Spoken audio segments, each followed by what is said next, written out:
What is up, everybody, and welcome to the All-NBA Show, part of the All-City Podcast Network. I'm your host, Adam Mares, and I'm joined by my esteemed colleague, running through the tunnel to join the show like Willis Reed and save the day. It's Tim Legler. That's a pretty good analogy, running to my hotel room to get to you, Adam, no doubt about it. Although I don't have a pronounced limp or anything like that. My legs feel pretty good right now. So I'm excited, man. I'm in Minneapolis. I'm going to be on the call tonight for what I think to this point in the postseason is probably the biggest mystery that all of us are experiencing. What are we about to see in Game 3? And I think it's a fair question based on what we saw in Game 2. What is the response going to be? So obviously I was over at shoot around and I'm getting ready to call the game tonight, and I cannot wait. Environment's going to be electric in Minneapolis, and we're all dying to see what the response from Denver is. I'm excited to see it. I'm glad you're on the call. It makes me feel like that's good luck. I feel like it's good luck for Denver that you're on the call tonight. So hopefully you see something great. We're going to talk about that series at the very end.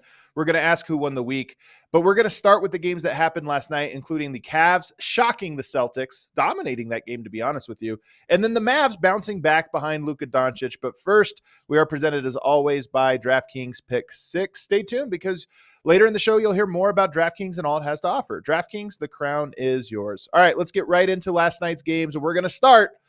The Dallas Mavericks and Luka Doncic did not embarrass themselves in front of Tim Legler last night. Luka, I texted you, Legs, 1 minute into this game and said Luka hit his first step back three of the game. Then I think I texted you again 2 minutes late into the game and said he just hit another one. It was a sign of things to come. He was making his three-point shot last night. He goes 5 of 8 from three, 29 points, 10 rebounds, 7 assists. And the Mavericks controlled most of this game and got the win. The Thunder fought back. It was very good back and forth game, but they controlled the beginning, they controlled the end, and they got the win. What stood out to you about this one? Well, let's start with Luka, and I think we got to address like these people that are losing their minds, because I said he was cooked the other day on the air. His leg looked cooked. It did look cooked in Game 1. And what I meant by that was, first of all, I picked him to win the series. I still believe that. I had to see what was going to happen going forward. What I said was repeatedly, if he can't make perimeter shots, they can't win the series. It's too important to his game that he be able to make some perimeter shots, right? That's what I said. And in Game 1. And the track record of coming out of the previous series, he hadn't been doing it. And he didn't look right last night, if we're being honest. He looked great at the start. I mean, he came out very aggressive, made shots, big first quarter, very quiet for the next 2 quarters. Obviously had some physical issues he dealt with, banging his face off the floor, and then his knee again started to creep up and bother him at one point.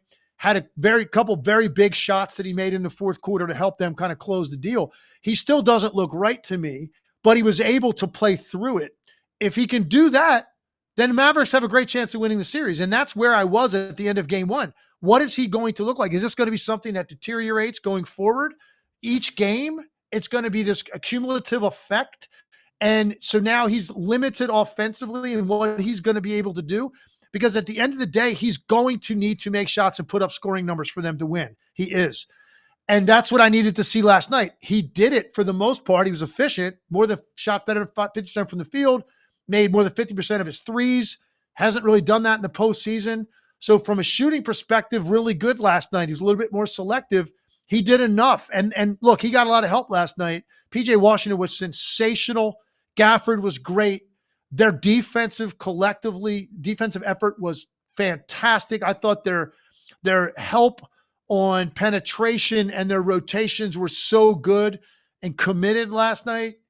For them to score 119 points when I don't think Luka's 100% and Kyrie doesn't have a big impact in the game as a scorer, very impressive performance out of Dallas last night. So people that think there was somehow I was attacking Luka, or they're offended by the fact that I was questioning whether they can win if he's that limited physically the way he looked in game one. Grow up. Like, seriously, grow up. Okay. I'm a Luka guy. I'm a Dallas guy. I've been saying it for 3 months. Definitely. But you cannot deny, Adam, physically in game one, he really did not look well. And he was better in game two. Certainly not 100%, not close to it, but good enough. And collectively, they were good enough. And it's going to be a game-by-game situation with Luka Doncic going forward. That's how we're going to have to treat this, because he's clearly not right. He's going to need an offseason to get right. Does he have enough on a given night to be able to help them get through? And he certainly did in game two. And so now here we go. We've got a great series, I think, about to unfold. All right, here's the thing. You were not offensive. I was offensive last game, and I stand by what I said, which was Luka seems more hurt when he's missing shots and less when he's making them. And last night he was making them and he seemed less hurt. My point was not that Luka is not hurt. He definitely is. You can see that he is not at 100%. Right, no kidding. You know who else was at 100%? Jalen Brunson, when he missed the entire second quarter and had to come out at halftime, and try to finish that game. And finish that game he did in their game too. So to me, Jamal Murray is hurt right now. There's a lot of guys that are hurt. And my thing is, if you can play, you have to find a way to overcome it. And Luka, it really comes from a point of respect of he is better than what he has shown, even given the injuries. And last night was an example of that. They needed the win, down 0-1 on the road. You don't want to go down 0-2 and have to win both of your home games, put that pressure on yourself. So instead he goes out there and he sets the tone right from the beginning. And 29, 10, and 7 for Luka is still like, he still has even more than that, but he was phenomenal. And he did what the team needed. And if he's capable of that, my only point is that's now the baseline. You can do that. That's the place you got to get to. It doesn't mean you're not hurt. It's just that to win, you're not going to get better chances than you got right now. So go out there and get it done.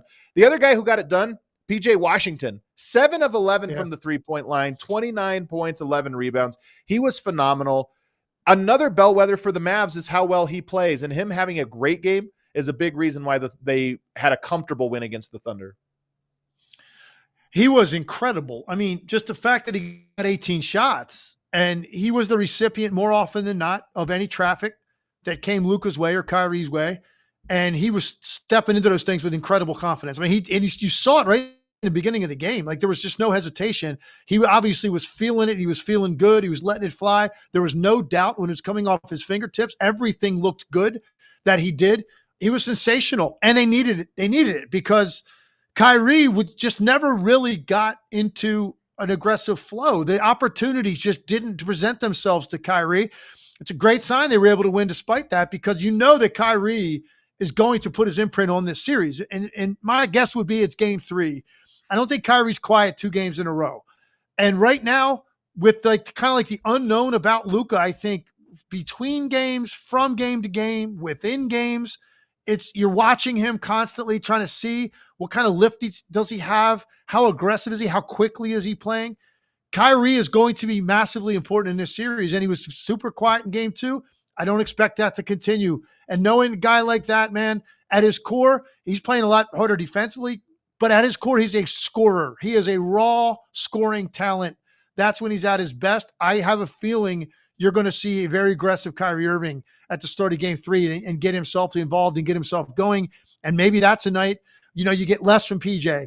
Luka's about the same. Well, where's that extra offense going to come from? You got a pretty darn good source right next to you in Kyrie Irving. So let's see what he brings now. I thought it was critical they get a split, Adam. I don't know how you felt about that. I thought winning 4 out of 5 against a team that we both have so much respect for in Oklahoma City, and they're the number 1 seed for a reason. I just thought winning 4 out of 5 games against that team is going to be very difficult. The split was critical. Like, for instance, my point being, look at Indiana, okay? I don't know that it was critical that they won game 2. They're going home down 2-0, but there's a lot there for them that they did right in New York that speaks to their system and style. And a lot of guys played well offensively. They struggled defensively in game 2. The officiating was a major factor in game 1. It's unfortunate they didn't leave there with a win. They played well enough to win 1 or 2 games. They don't have any, but you still feel like they're very much in that series. I think Dallas losing 2 games to the number 1 seed, it would feel different to me. So they get the split, and now it feels like they have ability to go home and take control of the series rather than go home and fight to stay alive in the series. That's the difference between winning and losing game 2 for me. Yeah, I kind of have a different perspective on Kyrie in this game, and I've talked about this a little bit, throughout the course of this last 2 months. I love the way Kyrie seems to be willing to do whatever it takes in the series or for this Mavericks team to win. And he is at such an inflection point where the team needs different things from him based on how the defense is guarding them. And last night, we talked about in the first game how much the Thunder were packing the paint and daring the others to get open shots. And that really stifled Dallas. And I thought Dallas's guys did not make the shots that they needed, namely Josh Green. Josh Green goes 3 of 5 in this one. PJ Washington, 7 of 11. But I thought Kyrie was a great connecting piece in this. Like, okay, you're going to trap Luka. You're going to bring guys out. You're going to pack the paint and not necessarily scramble behind that. You're going to dare them to get open shots. I thought Kyrie put secondary pressure on the defense. So Luka puts pressure and draws the double team. Kyrie accentuates that pressure. If they're not going to rotate hard, he gets a secondary attack. And now those shots are even more wide open. And I just like the looks that he helped generate in this game for Dallas. It's still going to be tough because guys like PJ Washington, Derek Jones, Josh Green are going to get a lot of looks, and they need to make them. But I thought Kyrie did a great job of making those shots even easier than they were in game 1. And that's why 11 assists. And that's why I thought at some point it might be that the Thunder just continue to play the same strategy and say, can they do that 4 out of 10? Or it might come down to where they start to scramble a little bit more. And that's when I think we get the Kyrie you're talking about, where he'll recognize it and then start to put his imprint. But for the time being, the shots they were getting last night for their mediocre 3-point shooters, the guys who can be hot or cold, I thought were A+. And I thought Kyrie had a big part of that. I agree. That's a good assessment. I think none of it really matters as long as he continues to stay super engaged with his effort defensively, with his commitment to that. And he has been, and it's been fun to watch. His quickness on display, and committed to it and taking pride in not getting beat off the dribble or getting back in transition. I've seen him in the first 2 games, and he's throughout the playoffs, just sprinting back to be a part of transition when his team has short numbers getting back. It's been impressive because that's not always who Kyrie Irving has been, but he's that way now. And he seems like he's just so locked in and all about winning, whatever that's going to take. They also, by the way, another guy we haven't mentioned yet, you got to give Tim Hardaway credit, man. He was big in this game, and he's been out, and he has not had much of an impact on them. Very difficult to be injected back into the equation now when they've already got a round under their belt. They're down 1-0. Like, you needed an infusion. He goes 6 for 10, 2 for 4 from the 3, gets to the line, 19 minutes, man, 17 points, a plus 15. You cannot ask for more than what Tim Hardaway Jr. gave them in this game. And that's what's so fun about the playoffs for me. You have certain guys on each roster. You kind of feel like you, for the most part, have an idea of like what that stat line is going to look like because they do that every night for their teams. And then there's sort of this group of guys that, man, on any given night, one of them has to give you more than what you were expecting in order to have a chance to win that night. You don't know exactly who that's going to be. They got it in a couple of places last night. PJ Washington certainly can't expect 29 points out of him. And then 17 out of Hardaway based on, the fact that, you would cut this guy some slack if it took him 4 or 5 games to have a game like that, to come right back pretty quickly and inject yourself into it in a really important game on the road. I give him a lot of credit, man, because he stayed ready and he gave them, and he hit, by the way, some big ones. That corner 3 he hit in the second half was a huge shot from a momentum standpoint. So I want to make sure we give a shout out to him. I thought Josh Green played well. They're leaving him. He's 6 for 11 from the 3 in 2 games. So that's all you need to do. You don't need to make a ton. Just make 2 or 3 because you're going to be left alone a lot and make teams pay. And those are momentum shots. Like they come at key times. He did that. I thought Daniel Gafford was very good. Again, very active. So it was a collective effort, man. And impressive top to bottom. And now they go home. They got to be feeling pretty good about themselves. And one more thing now on the other side here. Chet Holmgren last night, 11 points, 6 rebounds, 6 assists, 2 blocks, 4 of 12 shooting. And the big one was, for the first time in this playoffs, I felt like he looked small, physically small. And that's one of the edges that Dallas is going to have. Now, it wasn't a crazy rebounding. It was 41-44, 12 offensive rebounds for Dallas, and they were big offensive rebounds. To me, that's one of the pressure points, especially when you talk about clutch time. Where can you put pressure on Oklahoma City? On the glass, on the offensive glass is one of those areas. And Dallas did that last night with a couple key second chance points in the fourth quarter. So for me, that's another thing that I look at when I'm the Oklahoma City Thunder. Through 6 playoff games, it has not been a factor. Last night, I thought it was a little bit of a factor where they just looked physically small. That's a good point, because that definitely is, there aren't a lot of weaknesses we saw with this team, but that was probably the top of the list, was that being able to battle consistently in the paint and not let that be a major factor. It was a little bit more last night, 12 offensive rebounds for Dallas. I thought, Giddey, obviously this is a storyline. He played 11 minutes. Yep. He was minus 20 in 11 minutes. He's getting targeted and picked on. They went with, Williams, the other Jalen Williams, a lot more in this game. They went with Wiggins. Wallace got 22 minutes. They're going other places. And I'm curious to see in game 3, they haven't done it all. They haven't really done it. They've been starting Giddey, but if this is how it's going to go, would you be better served bringing Giddey off the bench so you can hand pick when you want him in the game based on who they have in the game? Rather than, for a fact, if you're married to starting him the first 5-6 minutes of each half, who's out there then. And that doesn't maybe necessarily bode well for him or his ability to, have an.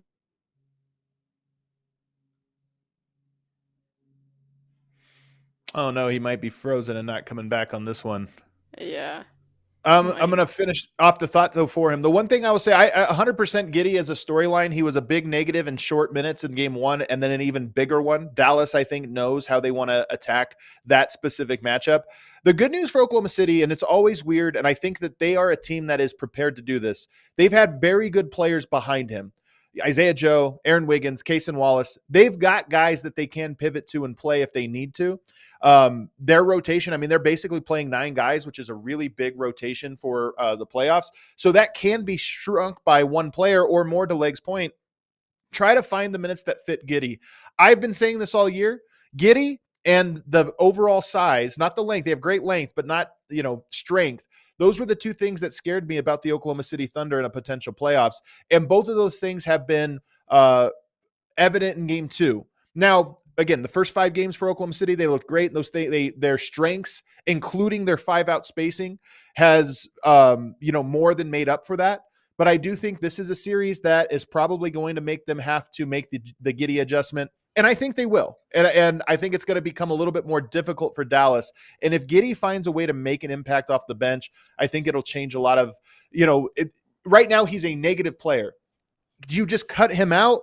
Okay, well, now you just cut out a guy that brought strengths to you in the regular season and brought things to the table. So if you have to cut him out of the rotation completely, then that really hurts Oklahoma City. But if you only have to move his minutes around and say, okay, we just can't have him when Luka's out on the floor, when Luka and Kyrie are both out there, we have to kind of give him some length and defense around him so that when he's targeted, we can still play defense the way we want, and he's still useful, then you might have a solve there. So that in game 3. And by the way, game 3 is tomorrow. Weird series where between games 2 and game 3, there's not a lot of time off. So whatever adjustments that Oklahoma City makes to their rotation, they're going to have to come quickly and with not a lot of walkthrough practice. Totally agree. And that's a big factor. I'm even here in Minneapolis for this game tonight.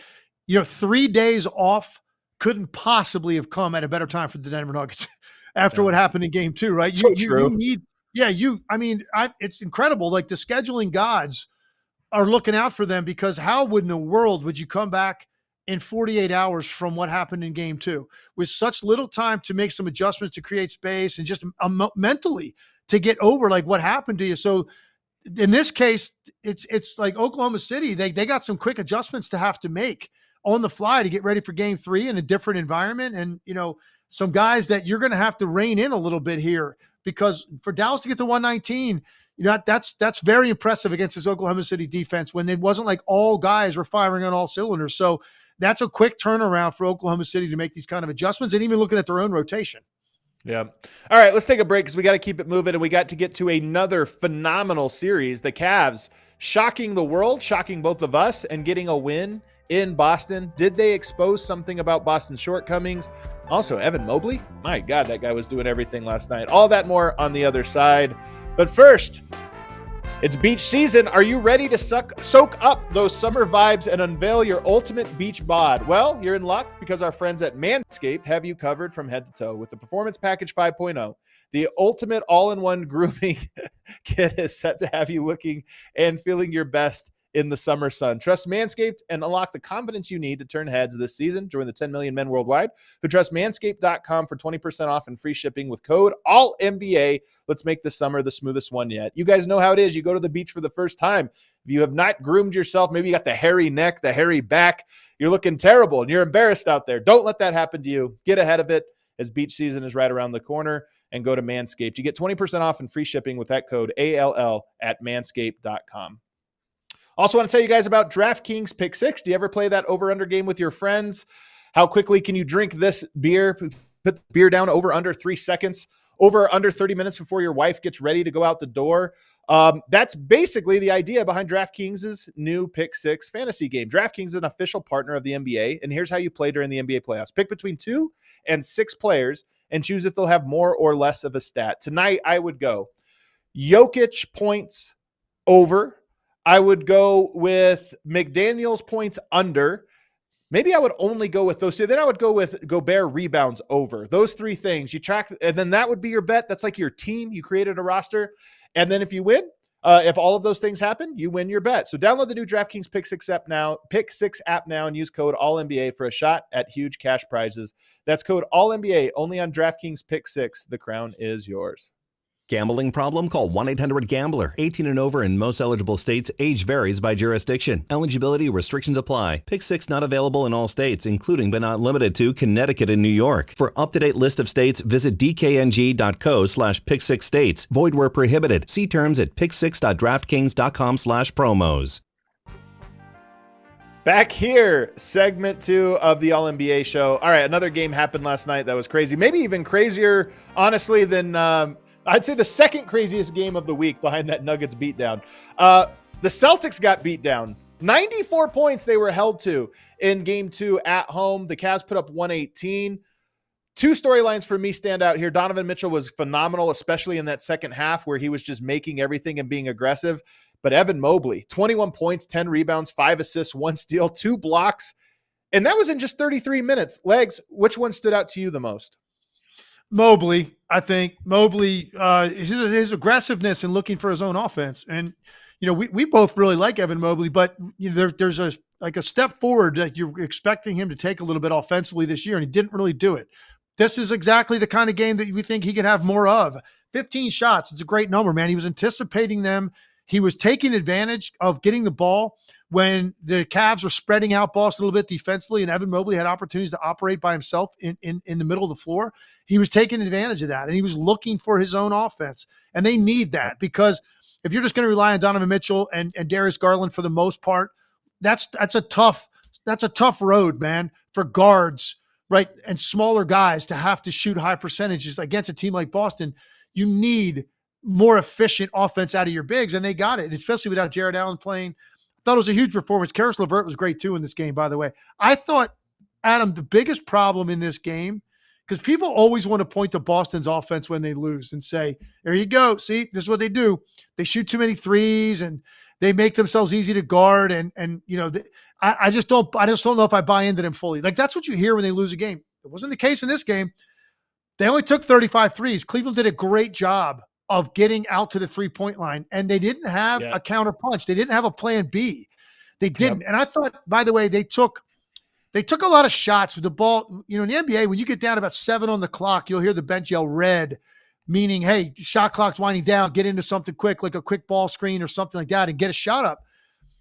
And you still, but from that point, by the way, you can make 2 or 3 more passes when you get into red zone. I thought Boston would get to 10, and they were treating it like it was red. And somebody would just take a shot. That wasn't a great shot. So their offense contributed to this. Biggest issue for me was defensively. They were terrible getting back in transition and communicating and matching up. They did not protect the paint.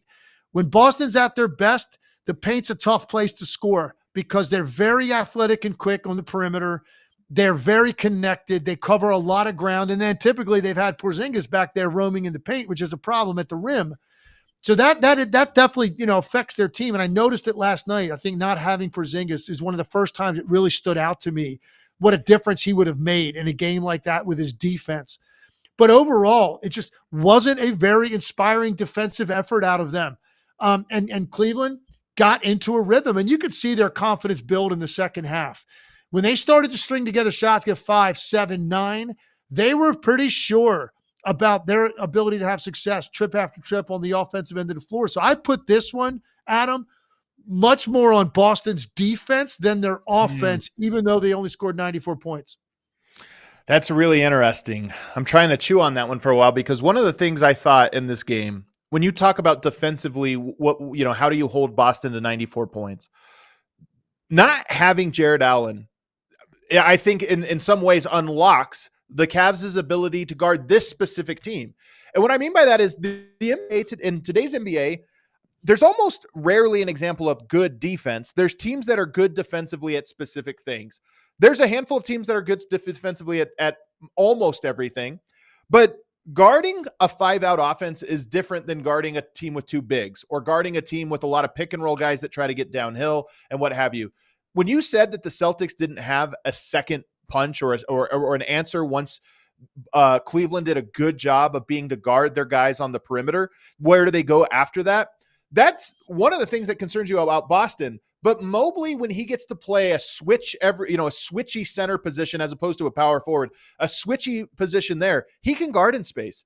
He was phenomenal. And I thought that ability to just switch things, guard, and use so many different point of attack defenders, that was the thing that I thought got the Celtics stuck in the mud the most.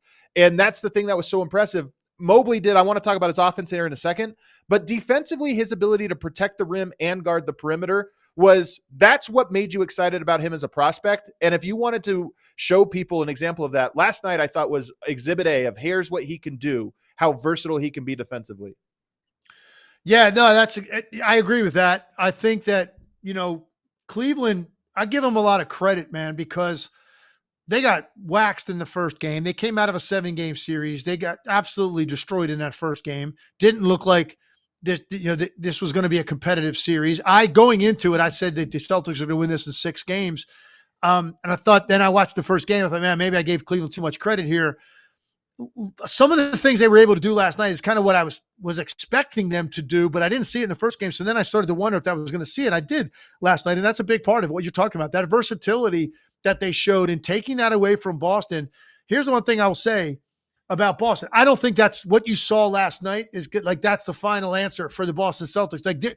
And this happened the same thing. And I know Cleveland's a lot better than Miami, but the same thing happened when Boston lost game 2 in that series.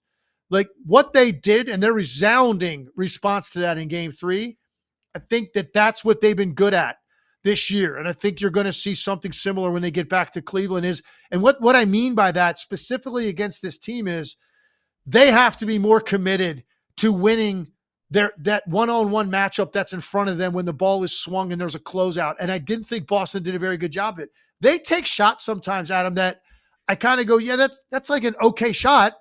It could go in, I guess. But I mean, if you just force defenses to guard you with more intent and like longer and be smarter about what you're doing, there's so much versatility with their guys that I feel like they're going to be able to eventually figure out a defense and really get somebody back on their heels and chasing the ball. I don't think they ever did it last night. I give Cleveland credit for that. I think some of it is Boston, their own undoing. The question for this series is really going to be answered in game 3. Is this really a series? Like, is the Celtics really in trouble here? Is there anything we should be doubting? We're going to find that out in game 3 and maybe even in the first half of that game, but maybe it takes the entire game. But we're going to know because they respond the way they did in the previous round, the way that I know that they're capable of. I think they're going to squash this before it gets like there's too much anxiety built into this series. But for this game, Cleveland outplayed them in the second half, particularly, man. They took it to him. And Mitchell showed that like they don't have a real answer for him because, he gets it going. He's got so many different platforms that he can score from. And he did it. He put it all on display, man, in the second half of the game. And he's so fun to watch when he's playing like that and so confident. and they fed off of that last night. He had the crazy layup where it was almost like a running hook shot, man. It was just, and it was so perfect. It looked hard. It was like a Kyrie shot where it looked like, man, that is so hard. And then he made it look like it was the easiest shot in the world. But I want to end with this series by talking about Mobley. So he goes to the center. I am 100% sold now that this guy is a center. And as much as Jared Allen and him side by side, they give you an interesting look. They were phenomenal defensively.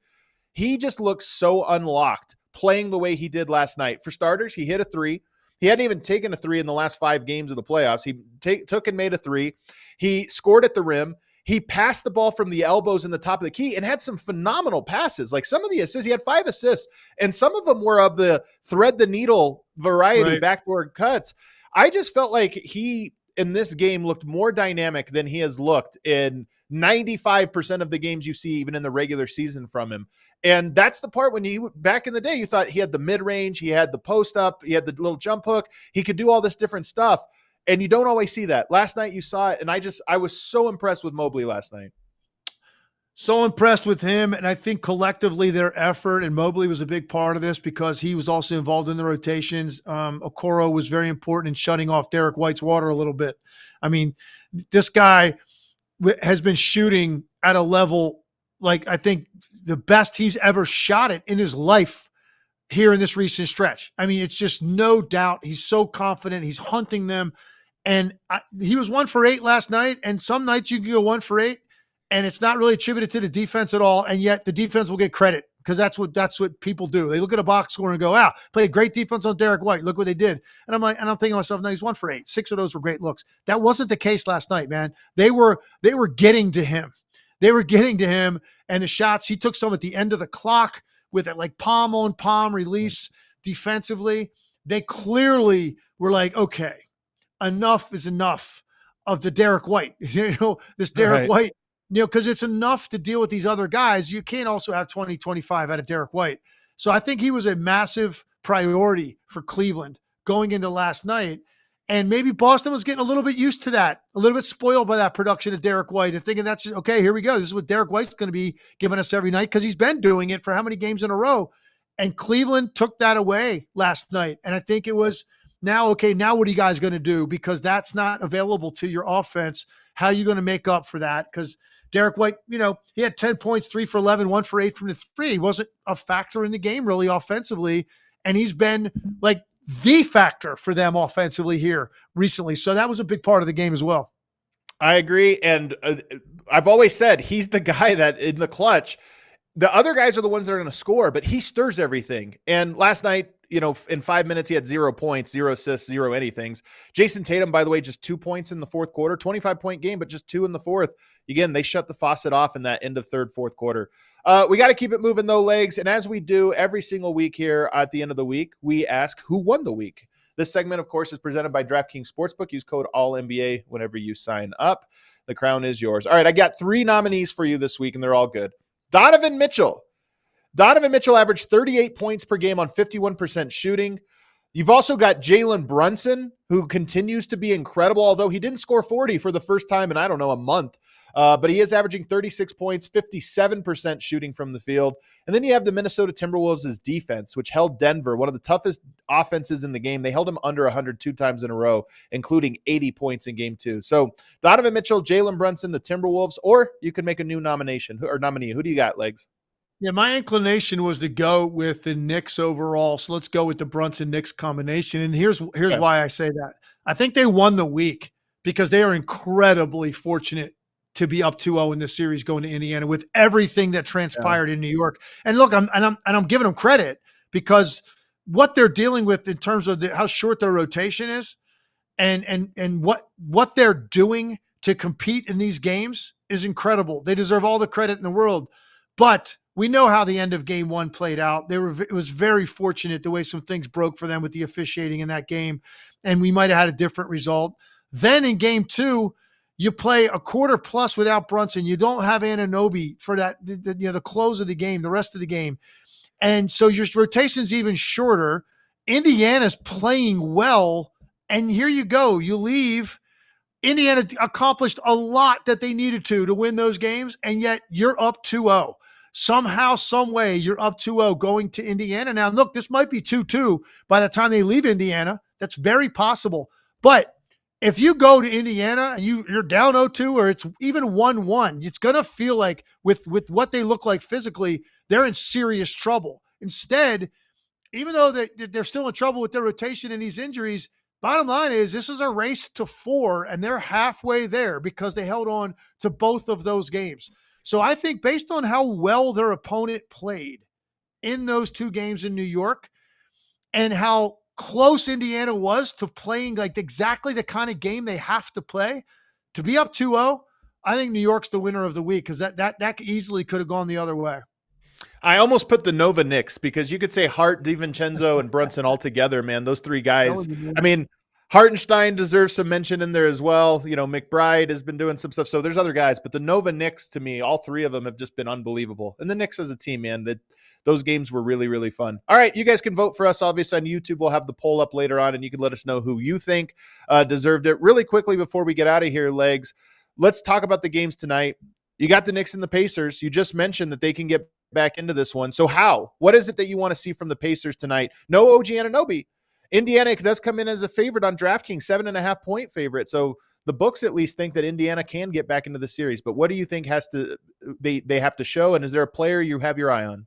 Well, Rick Carlisle needs to loosen up on how married he is to his stubbornness about how he's defending Brunson. I think that's the top of the list. And I think it does come down to stubbornness. I think he feels like he knows how he wants to operate against Brunson. And I'm telling you, if he continues to go down the road of putting Nembhard on him as much as he is, and particularly in those situations where he's able to get to a one-on-one situation and get to a mid-range, Brunson's going to do the same thing every single game. It's going to be 35-45. That's where he's going to be. You can almost guarantee it.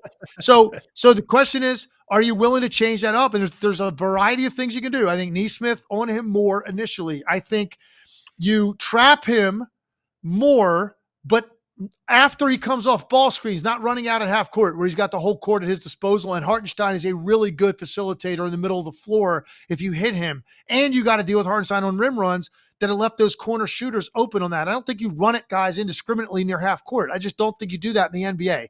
These teams are too good. The guys are too good. Trap him, yeah. Like read him, blitz him when he comes off of ball screens in the scoring area. It's a shorter rotation for those guys then to fly out of that and try to get to guys. But I do think you need to selectively take the ball out of his hands and force him to give it up.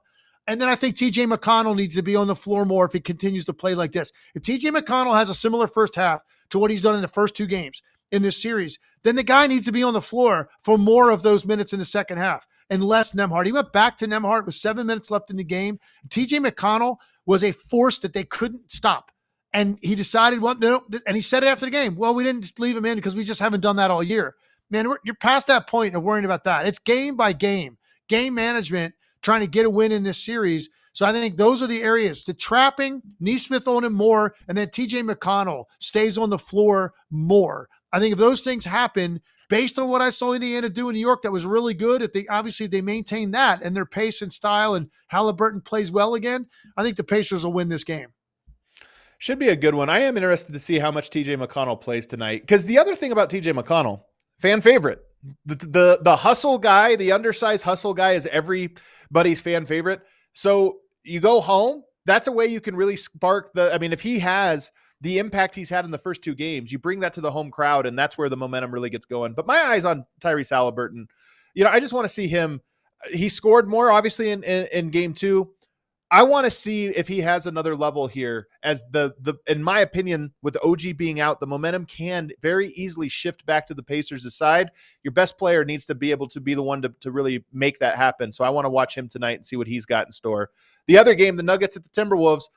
Boy, oh boy, is this an interesting one. The Nuggets coming off of a butt whooping in game 2. But as you said, they got 4 days off to kind of sit on it, regroup. Since then, Jokic has won and received an MVP award. What are you looking for in this one, Legs? Man, oh man, I wish I knew. I've never been more fascinated. And my anticipation is off the charts for this. And I'm so glad I'm going to be sitting courtside for this, to watch this, because logically, you can't watch what you watched in game 2. okay, and think, oh, well, they're going to get the champs are going to respond tonight and they're going to go in there and they're going to get a win and get back. There's no way Minnesota is sweeping this team. Like, I'm hearing a lot of that narrative and I'm going, well, logically, I know what I was watching. So obviously Denver's had 3 off days to prepare to find a way to give their guys space. Ball handlers need space.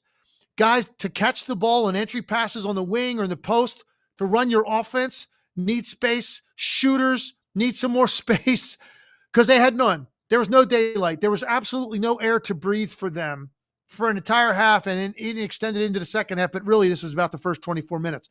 So what do they do? And that's what I'm looking for in the broadcast tonight. In the first 6-8 minutes of this game, I am dying to see what did Denver come up with to create some more space to get the length and quickness and tenacity of these guys off of Jamal Murray, off of Michael Porter Jr., off of Jokic, so that they can operate, look like a normal offense.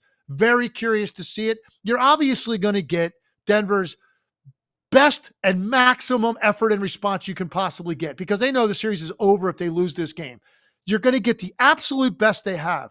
My question is that even going to be good enough against this team and the way they're playing right now and how great this defense looks and how fast and responsive this defense is? That's the question, man. And I don't have a crystal ball to answer that, but I have a feeling it's going to be a really good game, a much closer game. But at the end of the day, I just think Minnesota is a problem right now defensively for any team in this league, and that includes Denver.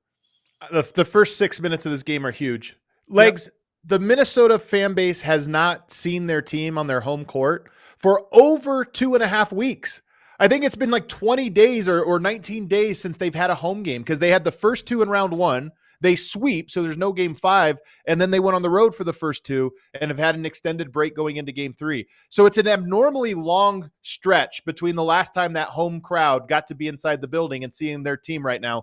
That is going to be an absolutely juiced crowd. They're going to be up for this one, and Denver's going to have to weather that storm. I kind of disagree with you in this one way. Denver tried spacing in game 2. Justin Holiday played a bunch of minutes. Even in game 1, you put it out there. Guess what Denver's not getting? Kick out passes. They're not getting the ball in the paint to facilitate open catch and shoot shots. To me, I think Denver scores on Minnesota in the rare instances that they got stops and got transition opportunities or just cross matches of any type. I think Denver has to go defensively tonight. As good as the Wolves are, they're not a great half-court offensive team. If you can stop them in the half court, even with lesser offensive players out there, at least you can get into a transition attack. Guys cross-match, some mismatches here and there, and now you've disrupted them a little bit. So Murray's got to be great. They got to weather the storm. But I think Denver has to play some of their defensive lineups tonight. And if they're going to win, they're going to win 105-98. Something in that. I don't see Denver winning a 120-115 game. I think it's going to be a 105-98. That's their ticket to winning. And to do that, they've got to really ramp up the defense and get transition opportunities. All right. I love it. I love that. I'm going to be more specific about what I was talking about up at the space. And here's where I think they failed themselves in the last game. I'm not even talking about who's on the court in terms of spacing the floor. I'm talking about they could not get the pressure off of their ball handlers. They could not get the pressure off of simple stuff like breaking out to the wing to make a pass so you can initiate a set where those guys were catching the ball. They were catching the ball further out than they ever have. And when they caught it, there was someone all over them immediately. So what that points to is their screening was awful. And I've watched that game. I watched it live. I watched it again the next morning, and I watched it again this morning, the first half in particular. Their screening was atrocious. Their screening's got to be way better. When they get in the film room and they watch that, that's the only way. Move the ball through the air and screen people and over-exaggerate guys having to run through your body to maybe you even get a couple of calls. They were not hitting anybody. McDaniels, Nickeil Alexander-Walker, Anthony Edwards, those guys were getting through every gap of two Denver players exchanging space off a dribble handoff, ball screen, or down screen. They were getting through that gap in every single case. The screening wasn't good enough. That is the number one way that Denver has to improve in this game so that they can have room to operate so guys can get some space, get something going off the dribble or with the shot and get confidence. I think it's very important Jamal Murray sees the ball go through the basket early tonight. The first 5-6 minutes of the game, he needs to get a couple of shots to go. I think that is going to set the tone for his night. He's going to be public enemy number one in this arena tonight. It's going to be interesting to see the way they react to him based on the not getting suspended with the throwing the heat pack and all that. He is the guy that's going to be the target of that crowd tonight. And they're going to be juiced. And let's see what his response is, man. I'm really curious. It'll be their best punch, and I want to see what that punch is. I have so much respect for this team. I am expecting a great response. I'm going to know, I think, fairly early in this game, is that going to be enough against a team this athletic, this long, this fast, this committed, confident to the defensive end of the floor. And I think you are right. I don't think this isn't going to be some 120, 114 game. This is going to be a game played maybe we're the first team to 100 wins. Yeah. Last one for you here. You're going to be at the game tonight. You're calling it. So everybody turn the volume up, hear what Legs has to say in real time. But when you're watching it courtside, what are you looking for? Like, what kind of things do you know to train your eyes to kind of try to observe? Not even necessarily about the game, but just as what intel are you taking in? I think I can pick up right away. I can pick up a sense of like confidence in your movement. And that's what I'm going to be looking for from Denver, because they didn't have any of that the other night. I mean, that team was, they were on their heels. They looked futile. It was futile. That's what I want to see early in the game. Like the confidence level and the crispness with which they're operating on the offensive end of the floor. Very interested to see how different that looks compared to the other night. Look, Gobert's back tonight. We just had a long conversation with him at shoot around. So it's interesting because he's a different look for them. I thought Naz Reid being on the floor as much as he was, the speed was just so eye-opening all over the place. With Gobert, it's different. He's obviously, a great defensive player, and he's that problem at the rim, and he's a problem for Aaron Gordon back there. And I get all that, but there's also more space on the floor to catch the ball. And that's why I think Denver operated at a more comfortable place in game one. Game two, they put Naz Reid out there, and it was just like there was nothing to be had. He's so much laterally quicker than Gobert, and the amount of ground he covers on the perimeter with his length and size, I thought it was a different look for Denver for that many minutes to have to deal with that. They go back to the more traditional look tonight with Gobert and Towns out there, and I think that could be something that could really help Denver. So I'm going to look for that in the beginning of the game. Like there are opportunities there that weren't there the other night in the first 6, 8 minutes, 10 minutes of the game, first quarter of the game, because the size is different. They're a little bit slower. Does that help Denver? Do they desperately need that? And I just want to see what wrinkles they put in over the last 3 days to create some of the stuff I'm talking about. You can't just go status quo. Well, we just got to be better, run our stuff. No, not against this team, man. Not against this defense. You've got to come up with something different to get guys free. What is it going to be? And how does Jokic respond? He got his MVP trophy since the other night. He got 3 of them now. This is a game where you're expected to figure things out and be big. Let's see what his answer is going to be, man. I just can't wait to get going. And set the tone. And he's got to set the tone for the team and give his team confidence the way Anthony Edwards has given his team confidence. You want to see it. I could see Denver winning tonight and making the series more interesting, bouncing back from game 2. And I could see the Wolves blowing Denver out and doing what they did to Phoenix, which is you watched the first 2 games and you thought, okay, is Phoenix going to respond? And it went exactly like the first 2. So I could see either one of those happening tonight. And it's going to be tense for me personally, but I'm excited also to see what the Nuggets, how they respond and see what that Wolves home crowd brings to this equation. Emma, hit that outro music, and I know we have one super chat to hit as we get out of here. Jeremy says $10. Thank you, Jeremy. Legs, since you're calling the game tonight, is there any way to get an autograph from you? One rec for food in Minneapolis. Runyon's has the best buffalo wings you'll ever have. Red Cow for burgers. There you go. Look at that. Listen. Man. Our producer last night, we were having dinner when everybody got to the hotel, and the producer, I guess, got here earlier, and he had lunch somewhere in Minneapolis, and it was the best burger he ever had in his life. He didn't say the name of the place. I don't know if it's that place, but I know this. I'm starving right now. We get off the air. I'm going to get a burger, and I'm gonna go find out what this Minneapolis burger is all about. All right, Red Cow. If that's where you go, Legs, you got to. All right, I'll go. I'll take the recommendation, man. I'm gonna find it. There you go. Let the people know what you think, man. They will absolutely love you for it. All right, everybody, thanks for hanging with us all week. We're off for the weekend, but we're back Monday with more big shows. Do us a favor, hit the like button, subscribe to the channel, share it with your friends, and have a great weekend.